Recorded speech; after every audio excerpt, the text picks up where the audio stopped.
seulement dit à Agnès de venir faire une promenade avec moi. Et je vais maintenant lui demander adroitement ce qui s'est exactement passé pendant mon absence. Ah Agnès, venez, venez.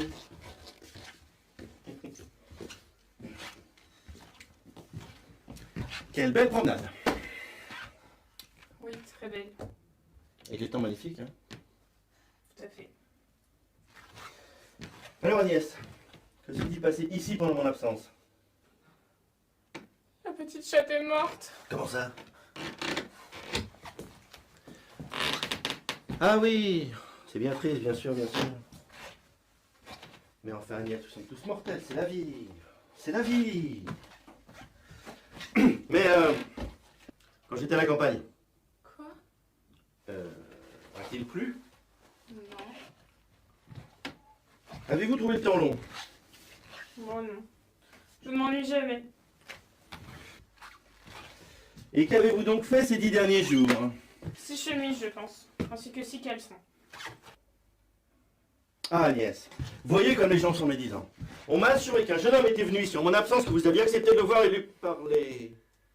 Je n'ai bien entendu rien que de tout ça. Et je parie que c'est Ne encore... parlez surtout pas. Vous seriez certain de perdre. Quoi? C'est donc vrai qu'un homme est venu ici? On ne peut plus vrai. Il n'a quasiment pas bougé d'ici. Je vous le promets. Mais enfin Agnès, vous avez absolument défendu pour qui que ce soit. Je sais bien, monsieur. Mais c'est parce que vous ne savez pas comme s'est fait la chose. Et je pense que vous en auriez fait autant que moi. Comment ça? Racontez-moi donc ça. Enfin, vous allez voir, cette histoire est extrêmement étonnante. Et bien difficile à croire. J'étais sur le balcon, à travailler au frais à vos caleçons. Le balcon. Sur le balcon, oui. Quand j'ai vu passer sur la place un très beau jeune homme, qui, lorsqu'il a croisé mon regard, a d'abord eu l'air extrêmement surpris, puis qui m'a souri très gentiment et m'a fait une très belle révérence. Maudit balcon. Je lui ai donc répondu par une belle révérence. Mais il a eu l'air encore plus surpris qu'auparavant. Ah, maudit balcon! Une fois remis de son étonnement, il m'a à nouveau très poliment fait une révérence. J'en ai donc fait une autre en retour. Et lui, d'en faire alors une troisième. Et moi de même. Il est enfin parti. Mais tout de suite après, il est revenu sur notre place. Il a fait ça un nombre incalculable de fois. Il me faisait à chaque fois des révérences que je lui rendais pour ne pas être moins poli avec lui qu'il ne l'était avec moi. Donc, si la nuit n'était pas tombée, nous serions encore en train de nous faire des révérences.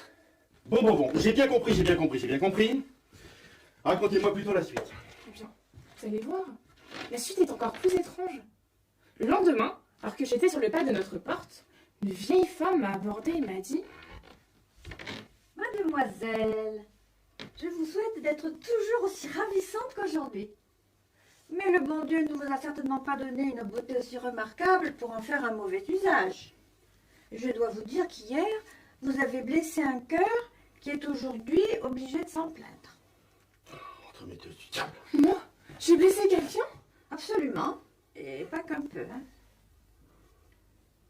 Enfin, mademoiselle, c'est le jeune homme que vous avez aperçu hier, depuis votre balcon. Oh mon Dieu, je suis absolument désolée. Est-ce qu'en lui faisant une révérence, sans m'en apercevoir, j'aurais fait tomber un pot de fleurs sur la tête? Mais enfin, mademoiselle, bien sûr que non. Ce sont vos yeux qui l'ont atteint en plein cœur et mis au plus mal. Comment? Mes yeux seraient donc capables de faire du mal à quelqu'un? Mais enfin, mademoiselle, bien entendu, vos yeux peuvent terrasser un homme d'un seul coup. Mais de toute évidence, vous l'ignorez totalement. Le jeune homme que vous avez blessé hier, il est d'ailleurs à peine encore en vie. Et si vous refusez cruellement de lui venir en aide, il nous faudra certainement l'enterrer avant 2 jours. Oh mon Dieu, cela me rendrait bien triste. Mais que faut-il que je fasse pour qu'il ne meure pas? Mais enfin, mademoiselle, il faut seulement que vous laissiez ce jeune homme vous voir à nouveau. Ces mêmes yeux qui lui ont fait tout ce mal sauront bien alors le guérir. Ah bon? Eh bien, si ce n'est que cela, allez tout de suite dire à ce jeune homme qu'il pourra me voir autant qu'il le voudra. J'y vais de ce pas. Adieu, mademoiselle.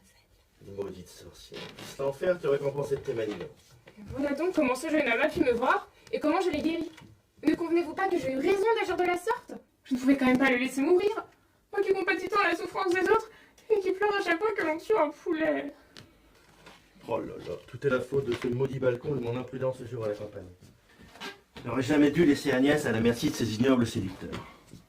Jusqu'où ce petit morveux a-t-il abusé de son innocence? Qu'avez-vous? Vous êtes en colère? Pensez-vous que j'ai mal agi? Non, non, non. Mais racontez-moi donc la suite. Comment sont passées les visites de ce jeune homme? Si vous saviez comme il était heureux de me voir.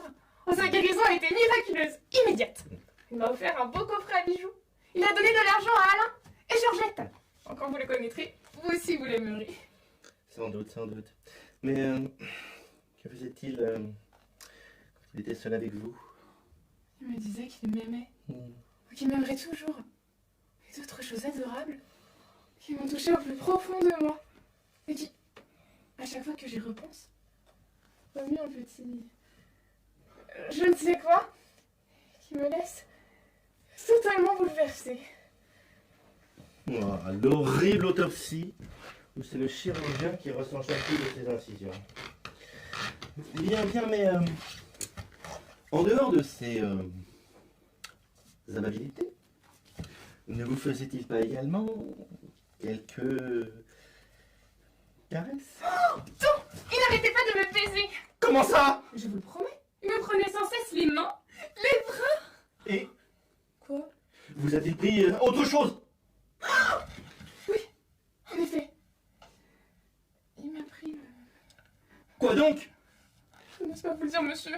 Vous allez certainement vous mettre en colère. Mais non! Mais si! Mais non, enfin! Alors promettez-le-moi. Eh bien, soit, je vous le promets!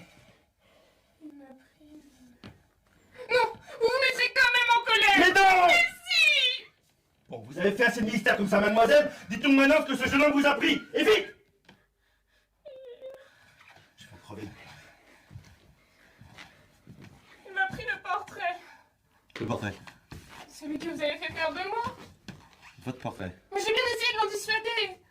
Votre portrait. Mais il tenait tellement à l'avoir. Votre portrait. Mais il m'a promis de me le rendre dès que je le réclamerai. Bien entendu. Laissons là votre portrait si vous voulez bien. Je voulais savoir si ce jeune homme avait fait autre chose que de vous baiser, que de vous embrasser les bras. Non. Est-ce qu'on fait d'autres choses? Surtout pas! Mais pour le guérir de sa maladie, ne vous a-t-il pas demandé de lui administrer d'autres soins? Non. Mais vous pouvez être certain que s'il avait réclamé quoi que ce soit, je leur ai tout accordé.